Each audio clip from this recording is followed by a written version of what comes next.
भोंदू खरातला बुधवारपर्यंत पोलीस कोठडी. चौकशीत खरात सहकार्य करत नसल्याचा आरोप. खरातच्या मोबाईलचा डेटा रिकव्हर. राजकीय नेत्यांसाठी कोडवड वापरत असल्याचं समोर.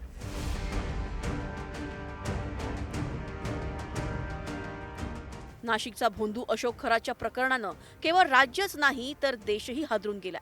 नाशिक जिल्हा न्यायालयानं या प्रकरणाची गंभीर दखल घेतली. अशोक खरातवर महिलांवर लैंगिक अत्याचार तसंच आर्थिक फसवणुकीचे गुन्हे दाखल करण्यात आले असून त्याची पोलीस कोठडी संपल्यानंतर कोर्टात सुनावणी झाली.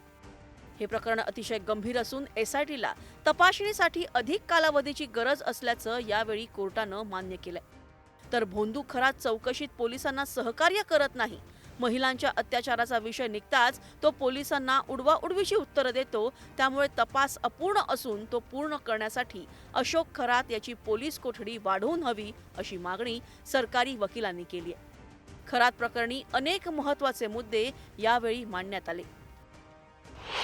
खरातच्या मोबाईलचा डेटा रिकव्हर झालाय. त्याचा कॉन्टॅक्ट लिस्टमध्ये अनेक नंबर समोर कोडवर्ड असून हे कोडवर्ड्स का दिले, त्याचा अर्थ काय याचा तपास करण्यात येणार आहे.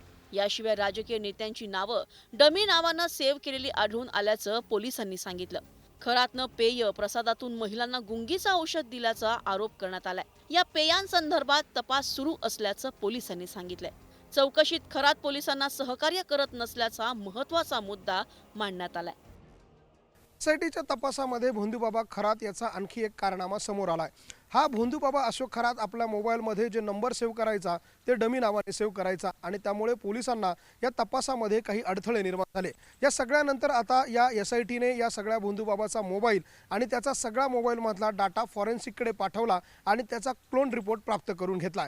या क्लोन रिपोर्टच्या माध्यमातून भोंदूबाबा अशोक खरात या डमी नावांचे नंबर कोणाचे होते याचा शोध आता एसआयटीकडनं केला जाणार आहे. खरात प्रकरणात दररोज नवनवीन माहिती समोर येते.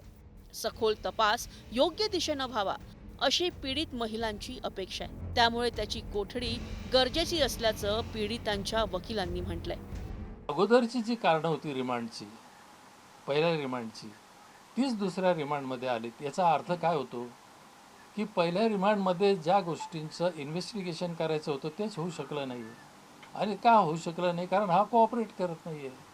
दुसऱ्या रिमांडमध्ये पुन्हा काही कारणं तीच आलेली आहे. त्याचंही कारण हेच की हा कोऑपरेट करत नाही आरोपी. त्यामुळं याचा फायदा आरोपीला जाऊ शकत नाही आहे.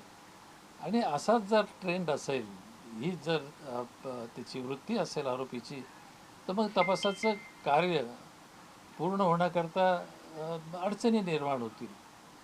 यानंतर मी असं सांगितलं की आता अलीकडे असं दिसतंय की नवीन नवीन तक्रारी ह्या येत आहेत. अशोक खरातवर आतापर्यंत एकूण 10 गुन्हे दाखल करण्यात आले. यापैकी 8 गुन्हे हे महिलांच्या लैंगिक शोषणाचे असून 2 गुन्हे हे फसवणुकीचे असल्याची माहिती आहे. या प्रकरणात अनेक पीडित महिला तक्रार दाखल करण्यासाठी पुढे येऊ लागल्यात. त्यामुळे प्रकरणाचे गांभीर्य ओळखून खरातच्या पोलीस कोठडीत 1 एप्रिलपर्यंत वाढ करण्यात आली आहे. या तपासात आता काय काय समोर येतंय याकडे सगळ्यांचं लक्ष लागलंय. व्हिडिओ जर्नलिस्ट हेमंत बागुलसह लक्ष्मण घाटोळ, न्यूज 18 मराठी.